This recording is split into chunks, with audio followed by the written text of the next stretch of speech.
This is release question number 92. It says which relation is a function. And so how do we know if something's a function? Well, for every x value, I'm going to actually show you a couple different ways to do this one.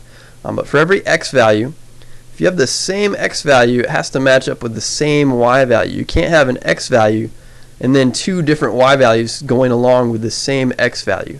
So that's one way to think about it. Another way will be graphically. I'll show you why these other ones don't work and why one does work. So let's look for what I was saying there. So 7 and 4, I'm looking for same x values but then different y values. So 7 doesn't show up more than once, 8 no, but 10 shows up here and it shows up twice. 10 cannot match up with two different numbers.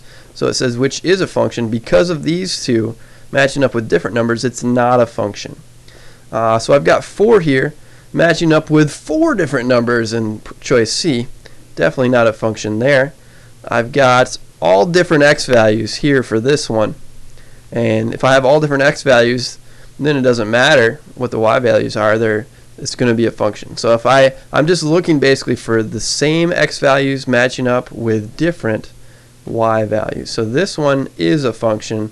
Choice A, I see -1 only showing up once, 0 only showing up once, but I see -2 and -2 here matching up with two different values there and there. So just as a visual way to understand why this doesn't work out, I'm going to draw a quick rough graph. -2, 6, going back 2, 1, 2, 3, 4, 5, 6. Hopefully you remember something called the vertical line test, and we can use that in this case as well. We can say -2, 6 would be right here, -2, -2 would be down here, and then -1, 3, that'd be right here, -1, 3, and 0, 0 would be right here. So the vertical line test, I'm actually going to draw a vertical line in here. I'll make it green, and I'm just going to move this around if I can get it.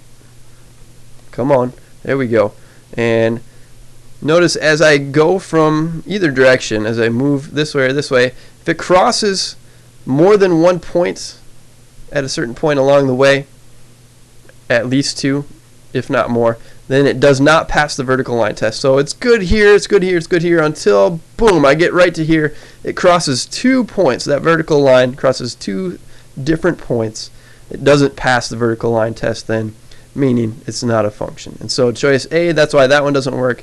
For the same reason, you could graph choice C and D. It wouldn't pass the vertical line test. For choice C, you'd actually have 4 points going through the same vertical line. For choice D, just 2. But for choice B, this would pass the vertical line test. So let me draw those in blue just to show you how that works. So -2, -2 would be that same point. That is not blue. There we go. It'd be that same point right there. -2, 2. This would be a point right here, 0, 0. You'd have 1, 1, which would be right about there, and then 2, 2 would be right there. So if you move this line along the graph, it never will cross more than one point at the same time. So just one point there, just one point there, and so on. But the red ones, again, that was choice A, showing you why that didn't work. It doesn't pass the vertical line test. Again, you can think about it non-graphically as just find x values that are the same. If they match up with different y values, it's not a function. So 92, either way you think of it, choice B.